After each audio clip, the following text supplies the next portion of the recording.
The temptation and fall of man. 3. Now the serpent was more cunning than any beast of the field which the Lord God had made.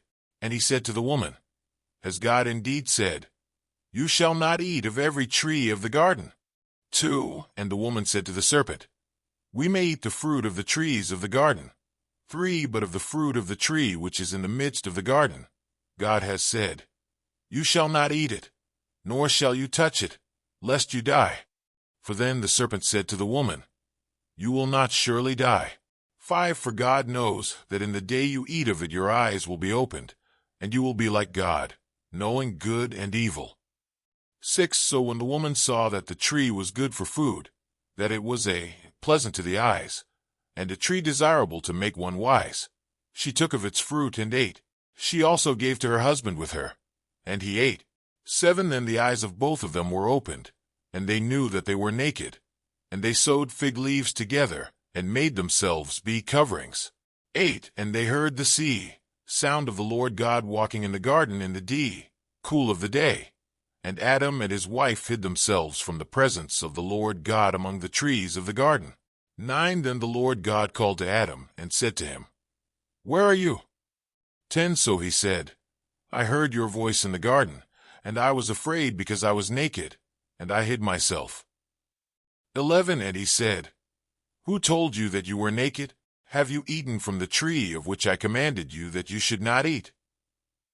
12. Then the man said, The woman whom you gave to be with me, she gave me of the tree, and I ate. 13. And the Lord God said to the woman, What is this you have done?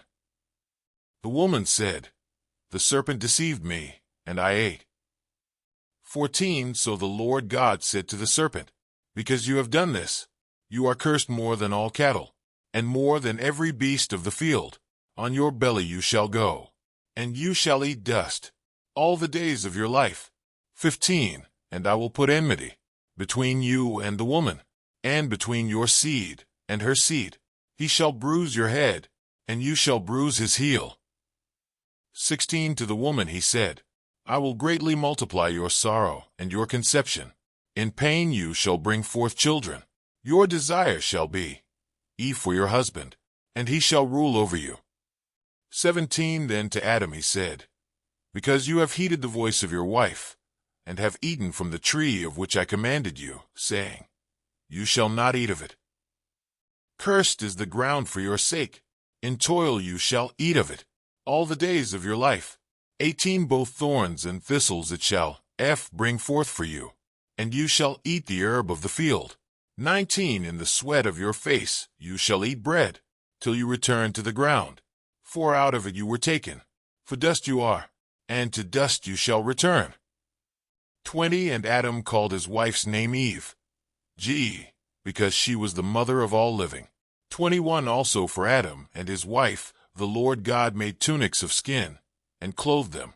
22. Then the Lord God said, Behold, the man has become like one of us, to know good and evil. And now, lest he put out his hand, and take also of the tree of life, and eat, and live forever. 23. Therefore the Lord God sent him out of the Garden of Eden to till the ground from which he was taken. 24. So he drove out the man, and he placed cherubim at the east of the Garden of Eden, and a flaming sword which turned every way, to guard the way to the tree of life.